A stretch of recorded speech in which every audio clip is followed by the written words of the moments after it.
हेमंत सोरेन सरकार जो है आखिर तमाम चीजों में सुधार क्यों नहीं कर पा रही, क्यों भूख हड़ताल शुरू कर दी है? क्योंकि जंतर मंतर पे भी हमने देखा कि सोनम वांगचुक 26 दिन तक लगातार दिल्ली में छात्रों के आक्रोश के बाद केंद्रीय शिक्षा मंत्री धर्मेंद्र प्रधान को अपने पद से इस्तीफा देना पड़ा।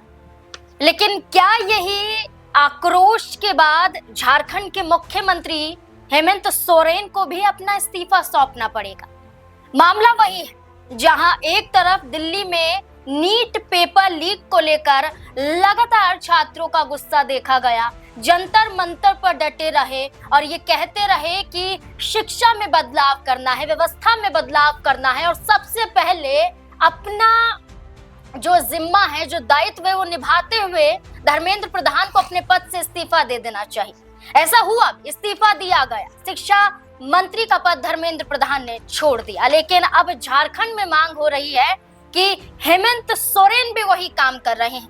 हेमंत सोरेन झारखंड को नहीं संभाल पा रहे हैं, शिक्षा व्यवस्था को नहीं संभाल पा रहे हैं और ऐसे में झारखंड के मुख्यमंत्री हेमंत सोरेन को भी अपना इस्तीफा सौंप देना चाहिए, अपनी जिम्मेदारी, अपनी गलती को निभाना चाहिए। झारखंड में लगातार देखा जाए तो 10 से 11वां दिन आप मानिए कि आज है और प्रोटेस्ट छात्रों का चल रहा है रांची में और उनकी सिर्फ और सिर्फ मांग है कि जो जेपीएससी एग्जाम में धांधली हुई है इसको लेकर कड़ा कदम सरकार उठाए और सबसे पहले शिक्षा मंत्री अपने पद को छोड़े। वही मुद्दा है, वही चीजें हैं और वही सवाल है कि आखिरकार धांधली क्यों, पेपर लीक क्यों कुछ लोग पैसों की आड़ में पेपर को बेच देते हैं और उसके बाद जो भविष्य है वो गरीब बच्चों का ही अंधकार में जाता है। वो ही सड़कों पर आते हैं, प्रोटेस्ट करते हैं, अपनी हक की लड़ाई लड़ते हैं। झारखंड में क्या कुछ हो रहा है और क्या कुछ होगा और क्या कुछ सवाल है और हेमंत सोरेन क्या करेंगे, इन तमाम मुद्दों को लेकर चर्चा करेंगे। वरिष्ठ सहयोगी मंच हमारे साथ मौजूद है। सर, क्या लगता है झारखंड में जो मुद्दा उठा है, पहले तो कहा गया कि बीजेपी को घेरा जा रहा है, केंद्र सरकार को घेरा जा रहा है, लेकिन यहाँ तो अब सरकार उलट जाती है, यहाँ तो विपक्ष की सरकार आ जाती है, झारखंड मुक्ति मोर्चा गठबंधन की सरकार है। अब झारखंड में इस आंदोलन को कैसे देख रहे हैं आप? देखिए, लगातार इसको लेकर छात्र अपना आंदोलन कर रहे हैं। 10-11 दिन लगातार प्रोटेस्ट करते हुए हो गए क्योंकि जुलाई की शुरुआत में जब रिजल्ट सामने आया जेपीएससी का, उसके बाद में आक्रोश दिखाई पड़ा क्योंकि तमाम गड़बड़ियां ऐसी हैं और सिर्फ जेपीएससी के एग्जाम में नहीं बल्कि तमाम परीक्षाओं में इतनी गड़बड़ियां हैं जिसको लेकर छात्र नाराज हैं, आक्रोशित हैं और इसी की तर्ज पर वो यहाँ पर बड़ा विरोध प्रदर्शन करते हुए दिखाई पड़ रहे हैं। और यहाँ लगातार जो रांची का जयपाल सिंह मुंडा स्टेडियम है वहां पर रहकर और वहां पर बैठकर आंदोलन को एक बड़ा स्वरूप देते हुए दिखाई पड़ रहे हैं क्योंकि तमाम छात्र न सिर्फ जुड़ रहे हैं बल्कि आवाज बुलंद कर रहे हैं कि हेमंत सोरेन सरकार जो है आखिर तमाम चीजों में सुधार क्यों नहीं कर पा रही, क्यों जेपीएससी, जेएसएससी और तमाम ऐसी जो एग्जामिनेशन है उसमें लगातार गड़बड़ियां क्यों हो रही हैं, धांधलेबाजी क्यों हो रही है, बच्चों के भविष्य के साथ में क्यों खिलवाड़ किया जा रहा है। इस तरह के तमाम सारे सवाल यहाँ पर उठते हुए दिखाई पड़ते हैं। और जो छात्र नेता हैं देवेंद्र नाथ महतो, उन्होंने तो भूख हड़ताल शुरू कर दी है क्योंकि जंतर मंतर पे भी हमने देखा कि सोनम वांगचुक 26 दिन तक लगातार भूख से लड़ाई करते रहे, प्रोटेस्ट करते रहे और आखिर में सरकार को उनकी मांगों को मानना पड़ा। तो ऐसे में क्या अब झारखंड के अंदर भी कुछ ऐसा ही दिखाई पड़ने वाला है क्योंकि जिस तरह भूख हड़ताल हुई है और तमाम राज्य के कोने कोने से जो छात्र हैं वो यहाँ पर पहुंच रहे हैं और जो आंदोलन है इसको बड़ा करते हुए दिखाई दे रहे हैं। यहाँ क्या सरकार बात मानती हुई दिखाई पड़ेगी? जैसा जंतर मंतर के जरिए हमने देखा कि सरकार ने पहले तो 10-15 दिन कोई बात नहीं की, लेकिन 20 जुलाई के बाद जब ये मामला एक अलग मोड़ लेता हुआ दिखाई पड़ा तब लगातार सीजेपी के नेताओं के साथ में सत्ताधारी पार्टी की तरफ से जेपी नड्डा और जितेंद्र सिंह जो केंद्रीय मंत्री हैं दोनों, वो बातचीत करते हुए नजर आए। उसके बाद में कहीं जाकर 25 तारीख को धर्मेंद्र प्रधान ने अपने पद से इस्तीफा दिया जो शिक्षा मंत्री थे। तो क्या कुछ ऐसा ही यहाँ पर होता हुआ दिखाई पड़ेगा? अच्छा सर, बीजेपी ने कहा कि सीबीआई जांच होनी चाहिए और जेपीएससी में जितने भी अधिकारी हैं उन्हें हटाकर नए चेहरों को लाना चाहिए और सबसे बड़ी मांग बीजेपी द्वारा की जा रही है कि हेमंत सोरेन को अपने पद से इस्तीफा दे देना चाहिए। जी बिल्कुल, देखिए जाहिर बात है क्योंकि इस बात को लेकर लगातार छात्र भी मांग कर रहे हैं क्योंकि सीआईडी की जांच तो चल रही है और ऐसे में कई लोगों की गिरफ्तार भी किया गया है, कई लोगों को पदों से भी हटाया गया है, लेकिन छात्र इससे संतुष्ट नहीं है। छात्र जो है वो ये मांग कर रहे हैं कि जो भी गड़बड़ियां हम देख रहे हैं, चाहे जेपीएससी के एग्जाम में हो या फिर जेएसएससी के एग्जाम में हो, इनमें तमाम ऐसी बातें हैं जो लगातार जो छात्र हैं उनकी ये मांग है कि इसमें सुधार होना चाहिए और सरकार को हमारी बात माननी पड़ेगी। अगर सरकार हमारी बात नहीं मानती है तब तक हम अपने जो आंदोलन है उससे एक भी इंच इधर से उधर नहीं होंगे।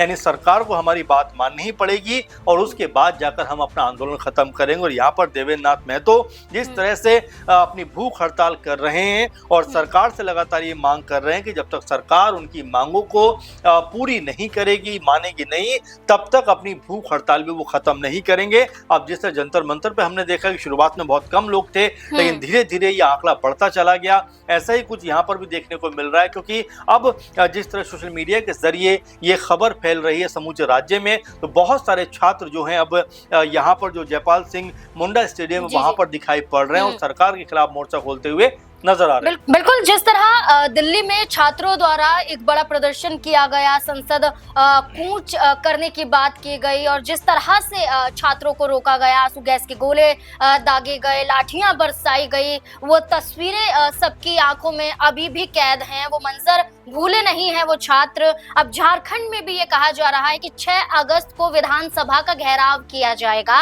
और विधानसभा का सत्र भी तभी शुरू हो रहा है। ऐसे में कई बड़े सवालों के बीच में एक बड़ा सवाल ये भी बन जाता है कि क्या सत्र शुरू होने से पहले, विधानसभा का घेराव होने से पहले मुख्यमंत्री हेमंत सोरेन कोई बड़ा कदम छात्रों के पक्ष में उठाएंगे, उनकी मांगों को मानेंगे? ये बड़ा सवाल है। क्या लगता है सर आपको कि 6 अगस्त से पहले हेमंत सोरेन क्या कोई बड़ा कदम उठा सकते हैं? देखिए, बिल्कुल जाहिर बात है, क्योंकि जिस तरीके से 20 जुलाई को पहले ही सीजेपी की तरफ से कहा गया था कि वो संसद मार्च करेंगे, लेकिन उसके बावजूद भी कोई भी संवाद बहाल नहीं हुआ और उसके बाद में हमने देखा किस तरह से आमने सामने पुलिस और छात्र दिखाई पड़े। और इसी तर्ज पर अब यहाँ पर जो छात्र हैं झारखंड में बैठे हुए जो आंदोलन कर रहे हैं, वो भी ये बात कह रहे हैं कि 6 जो अगस्त को विधानसभा का सत्र शुरू हो रहा है, उसी दिन वो विधानसभा का घेराव करेंगे और एक तरीके सरकार के ऊपर दबाव बनाएंगे। लेकिन क्या उससे पहले यहाँ पर सरकार की तरफ से कोई पहल की जाएगी? सरकार की तरफ से क्या कोई बात की जाएगी? क्या कोई संवाद कायम किया जाएगा? अपने आप में ये महत्वपूर्ण वाली बात है, क्योंकि देखिए छात्र जिस तरह की मांग कर रहे हैं और जिस तरह से लगातार ये कह रहे हैं कि जेपीएससी में जो गड़बड़ियां हैं, जो खामियां हैं और जो हर बार दिखाई पड़ता है कि कोई ना कोई गड़बड़ी निकल कर सामने आ जाती है, उससे जो छात्र हैं उनका मनोबल टूटता है। तो इससे बेहतर ये हो कि जो जेपीएससी और जेएसएससी की जो परीक्षाएं हैं वो पारदर्शी हो, निष्पक्ष हो और एक बेहतर तरीके से तालमेल के साथ में होनी चाहिए। कोई भी धांधली की जो गुंजाइश है इसमें बिल्कुल खत्म कर देनी चाहिए। एक नए तरीके से इसका जो कहा जा सकता है कि तमाम तौर तरीके बनाए जाने चाहिए, ताकि एग्जाम या जो परीक्षाएं हैं वो जो छात्र देना चाहते हैं उनके अंदर एक तनिक मात्र का भी डर ना हो कि ये पेपर लीक हो जाएगा, इसमें कोई धांधलेबाजी हो जाएगी, कोई गड़बड़ी हो जाएगी। ये छात्रों की मांग है। अब ऐसे में जो देवेंद्र नाथ महतो ने अपनी भूख हड़ताल शुरू की है, क्या उसका असर सरकार के ऊपर पड़ता हुआ दिखाई पड़ेगा और क्या 6 अगस्त से पहले सरकार यहाँ पर आपस में संवाद के जरिए कोई हल निकालती हुई दिखाई पड़ेगी? अपने आप में ये बेहद अहम होने वाला है। बिल्कुल, क्योंकि बीजेपी की तरफ से ये कहा गया है कि जो सरकार है झारखंड में, उसको 6.5 साल में जितने भी पेपर लीक हुए हैं, जितनी भी धांधली देखी गई है, इसको बड़ा मुद्दा बनाते हुए एक बड़ी जांच करवाई जाए और एक बड़ा कदम उठाया जाए। जैसे अधिकारियों के बदलाव की बात की गई है, निष्पक्ष रूप से यहाँ पर एग्जाम हो ये बात की गई है, रिजल्ट निष्पक्ष हो ये बात की गई है, पेपर लीक ना हो यानी कि बेचे ना जाए। ये तमाम ऐसे बड़े मुद्दे हैं जो सिर्फ एक राज्य तक सीमित नहीं रह जाते हैं, ये पूरे देश की बात बन जाती है, क्योंकि ये भविष्य से जुड़ जाता है। जो सालों तक मेहनत करते हैं, जो दिन रात नहीं देखते हैं और मेहनत की जाती है ताकि वो आगे अपने भविष्य को उज्जवल बना सके, उसी भविष्य के साथ जब सरकार द्वारा खिलवाड़ किया जाता है, कुछ अधिकारियों द्वारा खिलवाड़ किया जाता है, कुछ चेहरों द्वारा खिलवाड़ किया जाता है, तो सबसे ज्यादा निराशा उन बच्चों को होती है। ना सिर्फ निराशा होती है बल्कि कई बच्चे तो आत्महत्या तक कर चुके हैं। इसलिए ये कहा जा रहा है कि आने वाले वक्त में कोई भी बच्चा सुसाइड ना करे, इसलिए सरकार को ठोस कदम उठाने चाहिए। अब यही बड़ा सवाल है, हेमंत सोरेन के 6 अगस्त से पहले कोई बड़ा कदम उठा पाएंगे, ऐसा फैसला जो छात्रों के पक्ष में हो? क्या लगता है आपको? अपनी राय हमारे साथ जरूर साझा करें। धन्यवाद।